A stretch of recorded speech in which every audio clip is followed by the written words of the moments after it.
Hey everyone, Mike here. Are you fed up of not having enough hours in the day? Or maybe you just want to wake up earlier so you never hear this sound again? Well, today I'm going over 5 easy steps on how you can get up earlier and achieve all of those goals.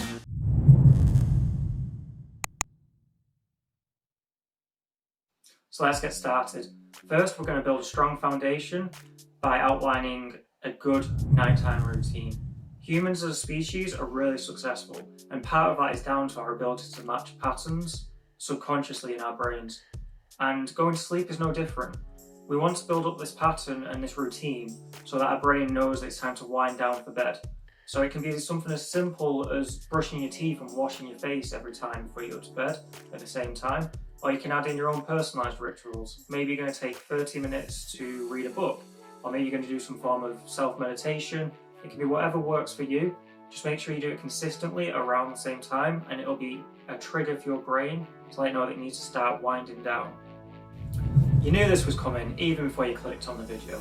If you want to truly get up earlier, then you need to go to bed earlier. But I see people misunderstand what this means all the time. But not you though, because we're going to break it down right now. If you want to get up at 6:30 in the morning, I want you to take 8 hours away from that time. You'll be at 10:30 the previous night. That is your marker of when you should be asleep by. Not getting into your bed, actually asleep. So what does that mean? We need to take another 30 minutes off and take us to 10 PM the previous night. Now that's going to be your marker when you should get in bed. And while you're in that bed, don't be on your phone. Don't be watching streams on your laptop. Don't be reading a book.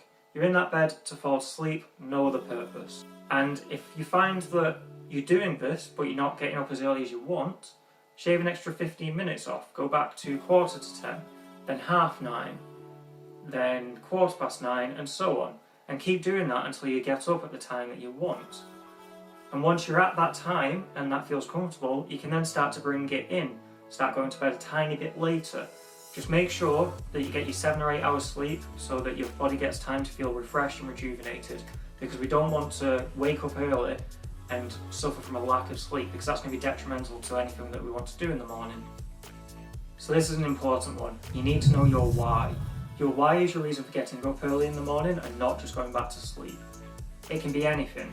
It could be maybe you want to research a topic, maybe you want to learn a new skill. I know I spent some time trying to learn how to do handstands and I'm still working towards that goal.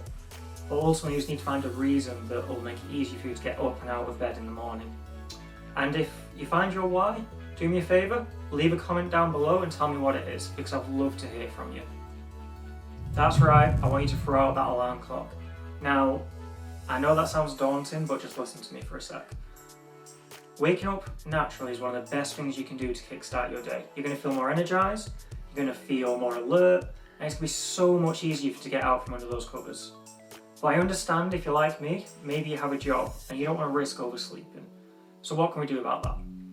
Well, we're going to set an alarm, and this alarm is going to be set for the latest possible second where we can still get up and get where we need to go. And on the days where you do hit that, it's fine. You've got a safety net and you've had those extra hours that your body probably needed. But ultimately your goal is still to beat the alarm. You want to get up before it ever goes off, but on the days where your body is a bit tired and you're a bit more exhausted than you expected, you've got a safety net that's going to look after you. Just remember to try and beat the alarm as much as you can. Consistency will be key in keeping this habit up.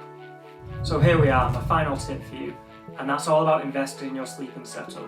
As humans, we sleep for roughly a third of our lives, so if that's not worth investing in, I don't know what is.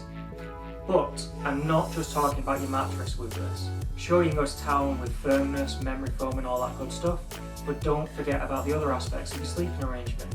Look into blackout curtains or eye masks. Maybe get earplugs if you live in a noisy area.